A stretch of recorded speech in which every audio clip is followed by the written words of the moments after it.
If you're nervous about your driving test or just need to know what to expect, these are my top 7 best tips ever. Hey, yeah, do I need to credit you in this video? Okay, these are at Tiny Lou's best driving tips ever. Number 1, the situations that you come across on driving lessons are the same situations that you're going to come across on your driving test. Meeting situations, junctions, roundabouts, pedestrians, all of the stuff that you deal with and handle perfectly well on lessons, you'll have to handle on your driving test. Think about that for a second. If you can handle them on driving lessons, the driving test isn't going to ask for anything different to what you've already been doing over and over and over again. If you can do a meeting situation on a driving lesson, then you can do it as well on a driving test. But here's an important point to note. There's no such thing as driving test driving. The examiners want to see the exact same driving that you show to your instructor or whoever's teaching you how to drive, your friends and family. Don't alter anything. Don't change things up. Don't drive more slowly because it makes you look safe. Don't drive faster because it makes you look more confident. Drive exactly how you've already been driving. The roundabout that you've been dealing with 100 times on your lessons, please drive it exactly the same on your driving test. Number 2, it's okay to feel nervous about your driving test. That's perfectly normal, but try and reframe it. Do you love driving? Is driving fun? Is it exciting? Are you excited about being able to, after you pass your driving test, drive solo anywhere you want at any time? If you feel the nerves creep in, just remember what you're doing this for. After you've passed, you get to drive for the rest of your life. That's an incredible bonus. You've just got to show an examiner that you're safe on the road for 30 minutes. It's not difficult, I promise, but it's okay to feel nervous. So next time that you think, damn, I've got my driving test next month, this is insane, I'm so nervous, what if I pass or fail? Actually try and reframe it to, do you know what, I've got my driving test next month, I can then drive on my own for as long as I want, forever. That's the most exciting thing. What you might be experiencing as nerves might be pure excitement for what's about to come. Tip number 3, rescue remedy, calms or a banana. Come to terms with the fact that you might feel nervous in advance.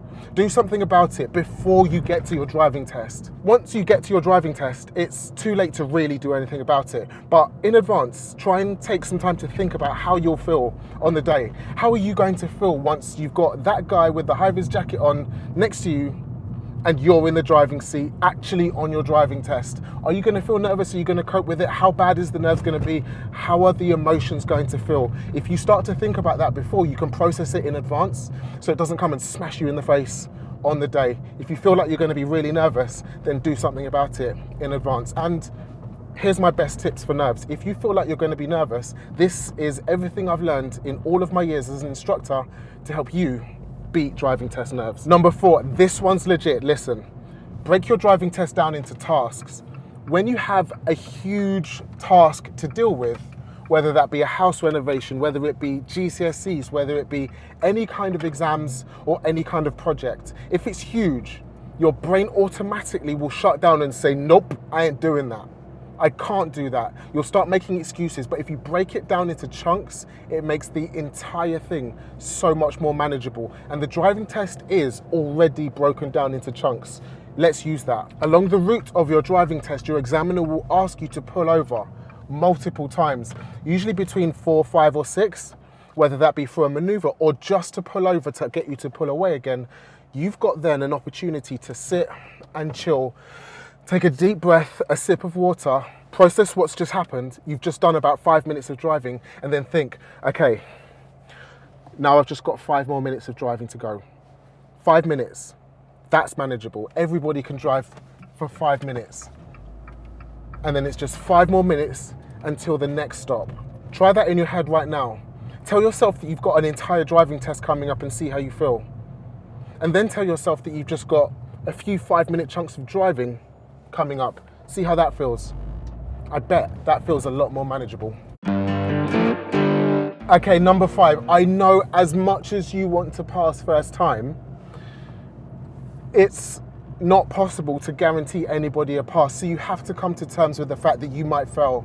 And thinking about your plan B in advance is going to make it so much easier on you if you do fail. I know it sucks to think about the possibility of actually failing a driving test, but it is the reality. You might fail your driving test, and being okay with that in advance will take so much pressure off you on the day. Being okay with that, I know it takes so long to book another driving test, but it's not impossible. You will eventually pass your driving test. If not the first time, if not the second time, then you will pass eventually. I won't go into this in too much depth because I've actually done a massive long video about coming to terms with the fact that you might fail your driving test to take the pressure off and come up with a plan B in the channel members area, which is where me and Lou were talking about this in the first place. Number 6, have a little chat with the examiner. Go on, try it. I know I talk about this on TikTok quite a lot, and quite a lot of the comments say that they've tried this with the examiner and they just shut down and didn't answer them back. But most examiners are really friendly. Most examiners want you to pass. Sure, there's going to be the 1 or 2 that have just turned up to work, had a bad day, had a bad week, goldfish has died, and they just don't want to chat. They just want to do their job, you get on with your job and go home again. But actually, when you talk to another human, it humanizes them. It makes them seem normal. If you talk to someone like the police, they're just normal people. If you talk to the examiner, they're just a guy, just a lady, and they're just trained not to talk to you. They're just trained to help you concentrate. So when they're not talking to you, it's probably not personal. It's just their job. But if you talk to them, ask them a silly question, they'll definitely answer you back. Well, 99% answer you back. A long time ago, I said on a video that my favorite question to get people to ask an examiner, why is this guy not going, is what's the nicest car you've ever had on a driving test? And I had an examiner come up to me and say, they keep getting asked this question, what's the nicest car you've ever had on a driving test, by candidates, and they realized that it came from me. So feel free to use that question, but maybe come up with some new material now. Here's Tiny Lou's last piece of advice. This is number 7. And I agree, I've said this before. Stop watching YouTube videos. Stop watching my YouTube videos the night before your driving test. At the point you're at, the night before your driving test, you've either got it or you don't. And you're gonna make it worse by watching YouTube videos.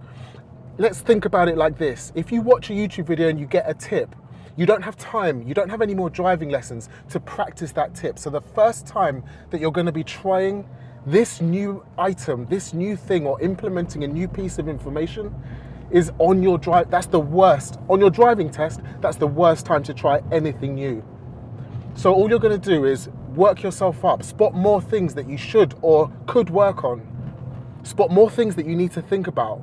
At the point you're at, just before your driving test, you've got it. You know how to drive, and watching endless YouTube videos won't change that at all.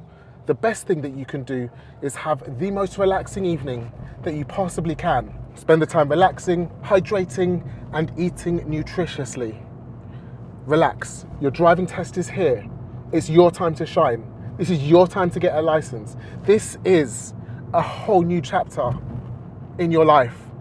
It's the most exciting day, one of the most exciting days you'll ever have. I still remember my driving test clearly 16 years later. This is a key milestone for you.